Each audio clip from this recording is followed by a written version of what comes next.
Thank you, Mauri, and thank you, everybody. Good morning to you. To myself, good evening, because I am in Naples, not Florida, but Naples, Italy. It's 7 o'clock, 7:10 in here, and I had the best pizza ever from long time. So I'm glad to have the opportunity to talk about Expo, and thank you again for the invitation. I used to work for different expos. I was involved since Sarajevo in 2008 in expos, so I had the pleasure to visit and to work directly and indirectly in 6 expos until Expo 2020. I studied law. I used to work for the United Nations in New York, then for the Winter Olympic Games, Torino 2006. It's where I met my wife, who is from Salt Lake City. Everybody thinks that we met at the Olympics in Salt Lake City. No, it was in Torino, Italy. She was visiting there, and we met, and we live currently in Dubai. We are in Italy visiting my family. We'll leave tomorrow to go to Rome, and then in weeks we go to Sicily, where I grew up and I studied.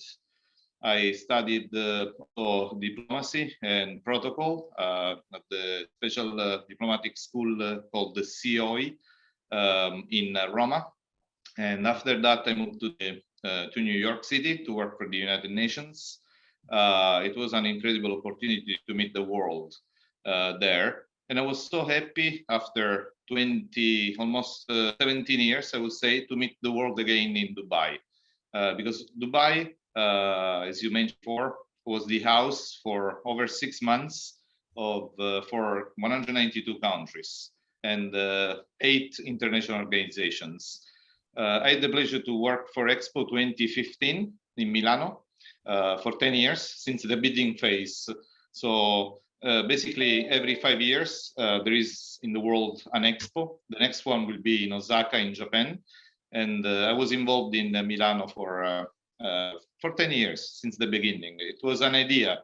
We were sitting with some friends, among them Roberto Daneo, who is a great manager worldwide, and we finished Torino 2006, and we were just sitting and chatting and said, now what should we do now? And and Roberto was the first one to say, guys, why don't we try to host an expo in Italy?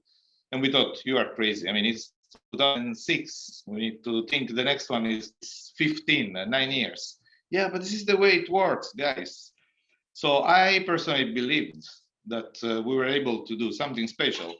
So I think I'm with you, Roberto. And we start writing a bidding dossier. We presented to the mayor of Milan, who was recently elected at that time in 2006. She fell in love with it, and then we start traveling the world. You know, for 1 year and a half, we were going all over the world to convince the world that our project was better than the Turkish one, because at that time the competing city was Izmir. Bob Clark right now knows very well about campaign and bidding because he's the chair of Minnesota. I'm sure that he will share later some of his experiences, as well as the big man behind the Minnesota 2027. But the bidding phase is an incredible opportunity to meet people from all over the world and to share your, your main team. Why you as a country and as an organizing committee, you think that you can host a wonderful fair.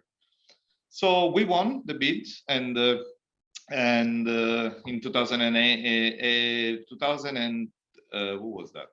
2008, I think. Yes, we won in 2008, and then it was a little bit interesting because during the 10 years from 2016 to 2006, when we start to host, with the idea to bid, until we deliver Expo in 2015, we changed in Italy, 5 governments. Welcome to Italy. So it was a very challenging time, but we succeeded. We succeeded because we believed in Expo. And changing the governments, it's not that top people change. So from the right to the left, they just changed during the 10 years. And we delivered incredible Expo in Milano. And the first time I had the opportunity to hear about Dubai Expo was when they first launched the BIE, Bureau International des Expositions in Paris. It was the 23rd of November, 2011. That was the first time that I heard about 2020 Expo Dubai. I was there just by chance because I was accompanying my Italian delegation to present the progress on Expo 2015 Milano. And then I decided to stay for the presentation of the 5 candidate cities at that time. Among them, there was Thailand and other interesting countries. And suddenly I saw this lady that just took the floor and started speaking in French. And then she switched in perfect English and then again in French. And she was wearing a black abaya. And the way she presented Expo 2020 Dubai, amazing. I was like, wow, they are going to win. It was amazing. And I had a special feeling about it. I didn't know that after a few years I was going to be working for Expo 2020 Dubai. So when they finished the presentation, I was just in the lobby and I saw them again. And I approached them very kindly and introduced myself. And that was Her Excellency Rim Alashmi. She has been the women behind everything, like all Expo. She's a Minister of State for International Cooperation. She's the Director General of Expo 2020. She has been the one that believed in Expo since the beginning. That speech was so powerful and enlightening. And then she gave another speech now, 10 years later. Bob, you were there as well, I think, virtually.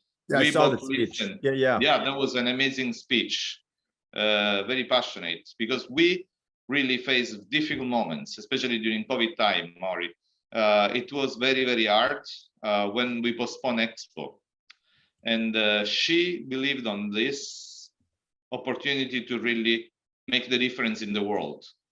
And together with, the countries, and thanks to the vision of the UAE leadership, we succeeded incredibly. Yeah, it was a perfect opportunity to connect minds from all over the world, to try the food of every single country, from, from Thai food to Japanese food to it was everything, like embracing the entire world. So we had the opportunity to enter in one pavilion and to be fully embraced by their culture, their food, their people, connecting minds, connecting hearts, connecting souls.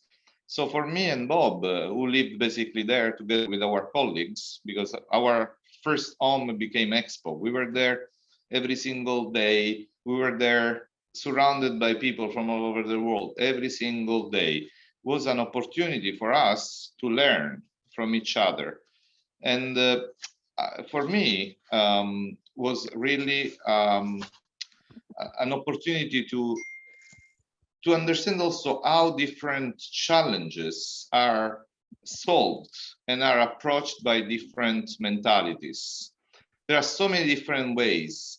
And, when I was meeting with the Japanese, with our dear friend, the Japanese, for them, everything was always perfect. Even if we had problems with them, they were never sure that there were problems. You needed to really get into a great connection with them to understand how we can help them to solve some little problems. So for me, it was an opportunity to really learn from every single country representative, and not only about challenges, but good thing, like different way to express gratitude, to express love, to express great feelings. So Expo was really a world connection. I can share something that was very, very interesting. When I started working in Expo, when I was offered to join the team in 2016, it was September.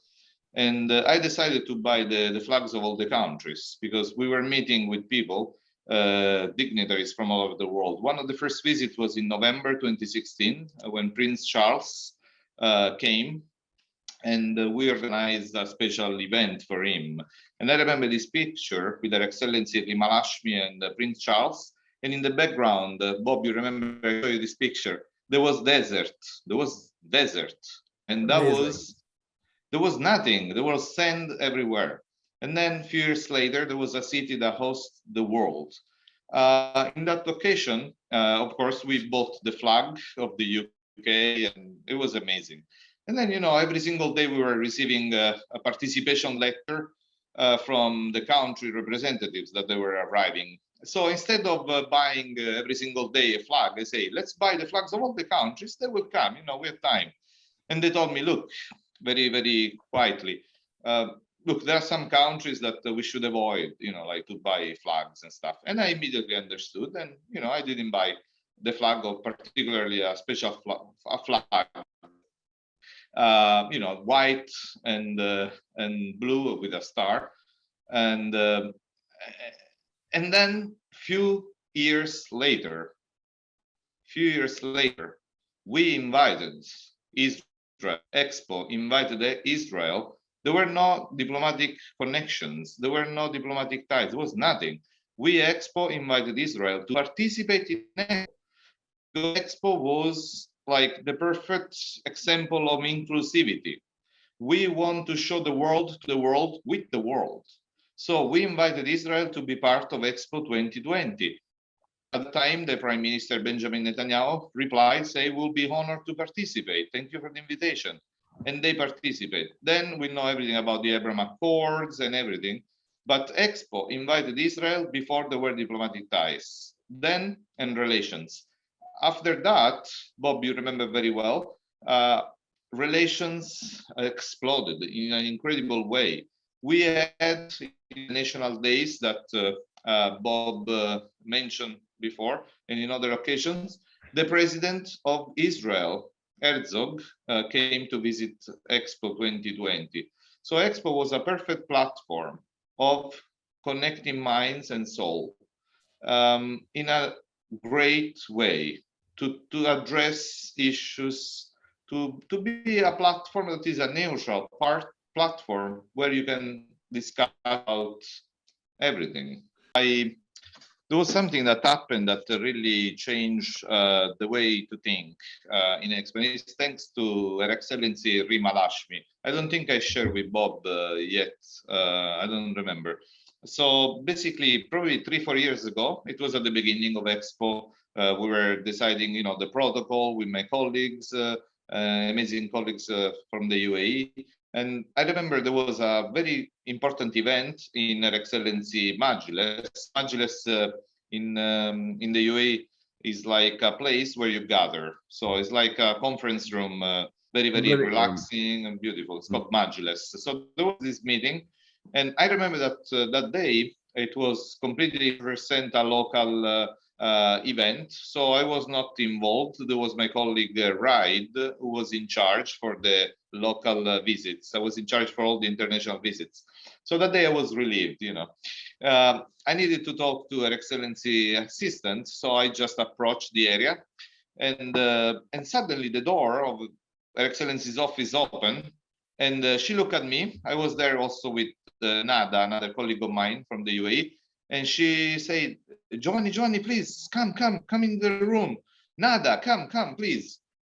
And I was like, oh no, now I'm in trouble because, I don't know anything about this event. There were like probably 50, 60 people there with kandor and abaya, locally dressed, very elegant. There were some from the police, high rank. I think there was the commander general. And I was trying to think, now I'm fired. She's going to ask me everything and I don't know anything. So I was not involved. So I start thinking, and she said, please close the door, come close to the window. So I was like, what's happening? And then she pointed outside, and there were trees. And she said, look, Giovanni, Nada, look, there are birds. And they're coming back and forth from the trees to my window. They're thirsty, they're hungry. Please, immediately talk to my driver, Mohammed. and make sure that he goes and buys food, he buys water and water dispenser, but make sure that they're not the metal one, because you know their beak will explode, it will be burned, and then make sure that they are plastic. And I was shocked. There were top people there waiting for her. There was an agreement to be signed. There were excellencies, top people, and she was worried about the creation of God. She was worried about the birds. For me, it was something that really gave me so much inspiration. And I look at Nada, I'm so glad that my colleague Nada, she's Emirati, she was with me, because we look at each other and we say, wow, this is another level. This is something really that we will treasure. So that day, when I finished working, I came back home and I shared this with my wife and my 3 children. And you asked me if there's something that I will share, I will keep, and a lesson that I learned. That's one of the lessons that I learned. That no matter who we are, she's in charge for Expo. She has been an incredible visionary.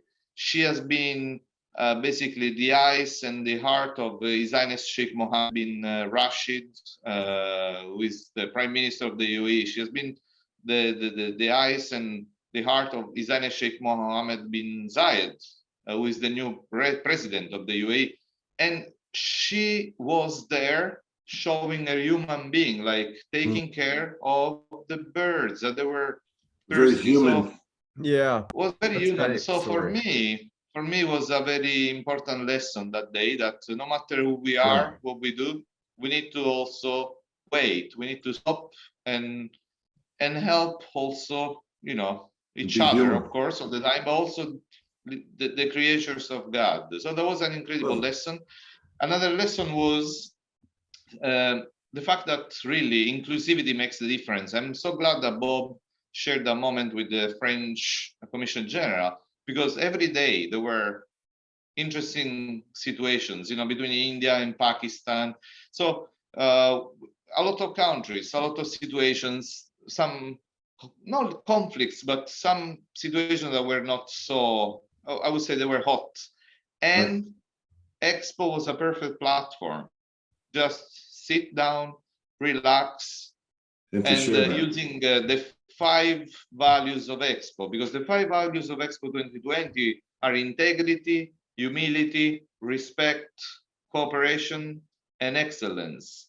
These five values of Expo, they were embedded in us, you know, all the workforce there, but we're trying to share, because leading by examples is our motto. Yeah. And I think with these 5 values, we were able to also do some soft diplomacy at every level. Very much the Mobility Pavilion. Mobility Pavilion was amazing. It was like a special pavilion with a lot of innovation inside. And there was a special video that was, the idea came to the team, especially Marjan Faraidoni. She has been a genius together with Her Excellency Rimalashmi, with a lot of interesting ideas. There was a future city, sustainable city, in one of the videos that was there, produced by a big company in the USA. Actually, Bob, I don't know if you remember. It was perfectly targeted. I don't remember. I will check now. Was a perfectly targeted to the children, and all the children, they were stopping there, and they were like looking at this video like with eyes open, and they were like, wow, my kids as well. So you know what happened? 10 days ago, I accompanied my son. He likes to do Isaac rugby. So I was in Dubai, and so I met one of the fathers of Isaac's friend that they were playing together rugby. And when I told him that I worked for Expo, he looked at me and he said, oh, wow, I went there probably 20, 30, 40 times.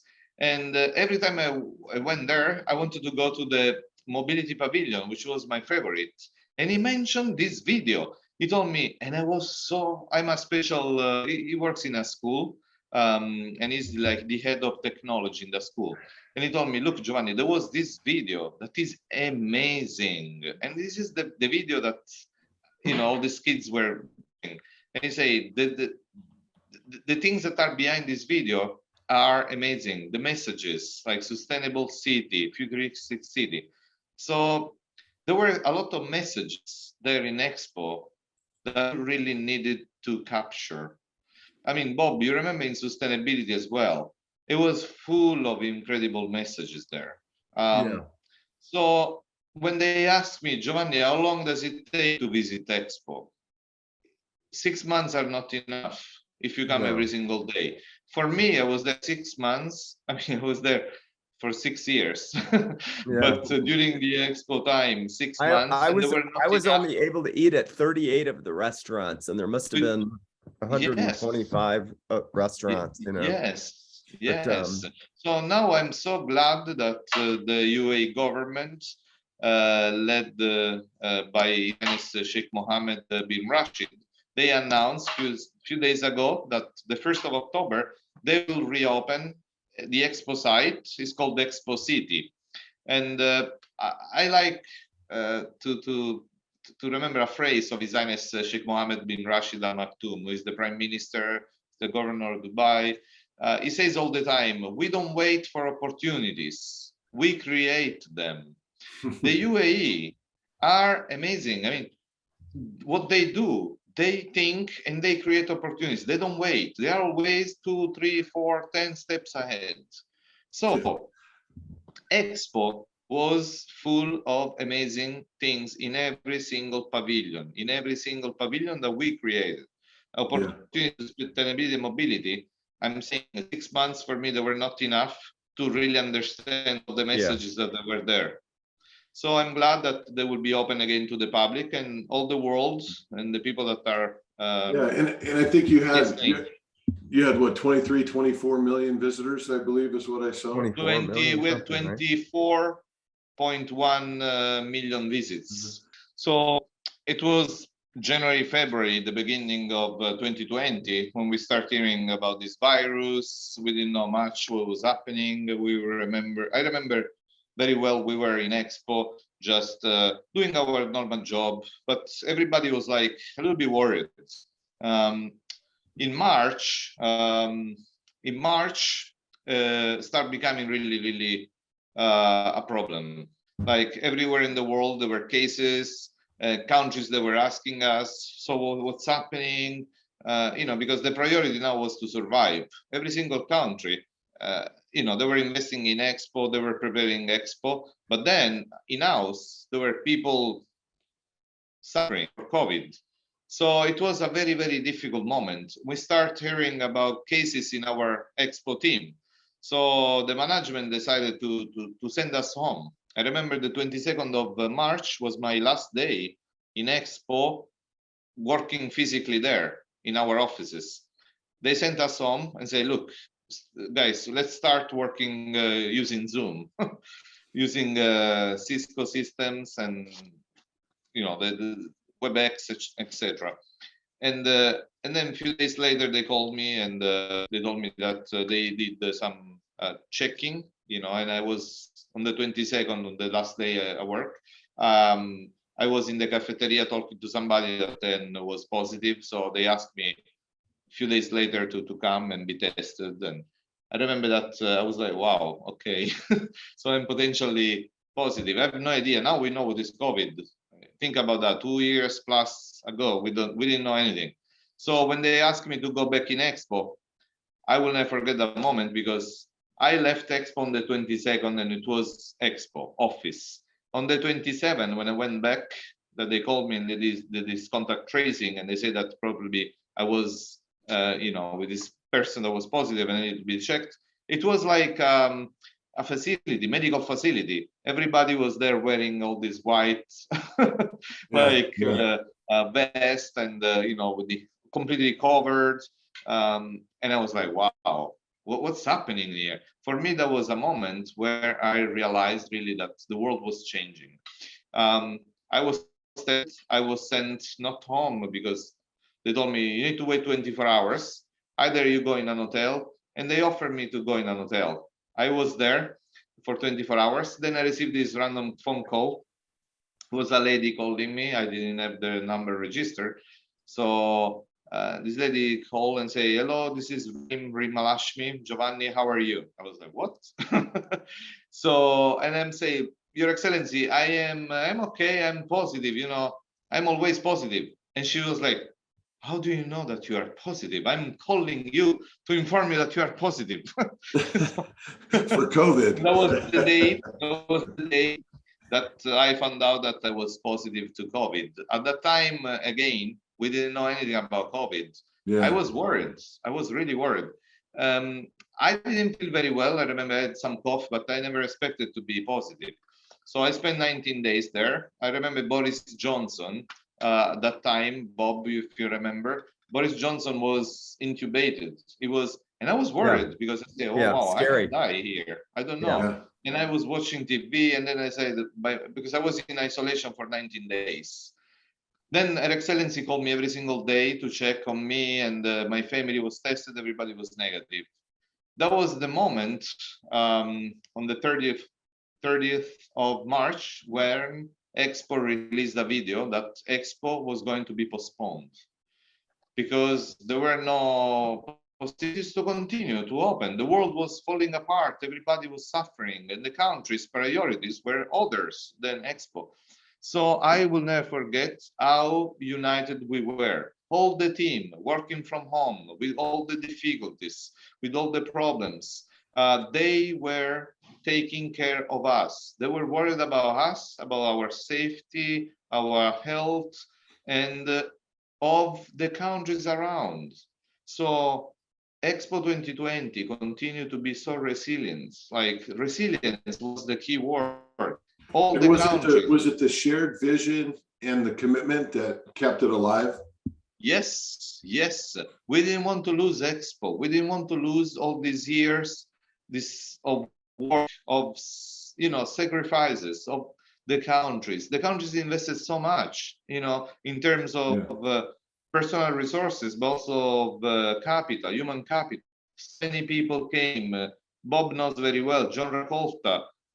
He was the previous Commissioner General and Ambassador. He was one of our, we say in Italiano, paladini of Expo. He was like the one that really believed in Expo. And together with all the other Commissioner General, we, and the amazing vision of the leadership of the UAE, we continued, no matter what was happening, we continue to try to be resilient. So I think what really saved Expo, and we were able to postpone Expo and to deliver an exceptional Expo, were again those 5 values of Expo. Again, integrity, humility, respect, cooperation, and love those. Excellence.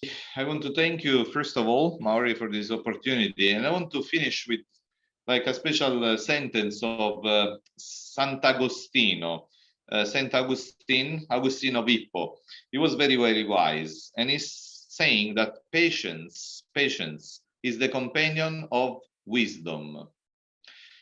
So I want to conclude with that because really, without patience, we were not able to do Expo. So patience and wisdom, they are great companions. This is not only for Expo. I think this is a lesson that we learned from St. Augustine in every field. I'm sure that you, Maury, in your business and all the people that are listening to us, and Bob especially, without wisdom and patience together, we don't go anywhere. So I want to finish with that, saying that we should be more wise, of course, and the patience at the same time, because life is beautiful, but we need to try to be better every single day.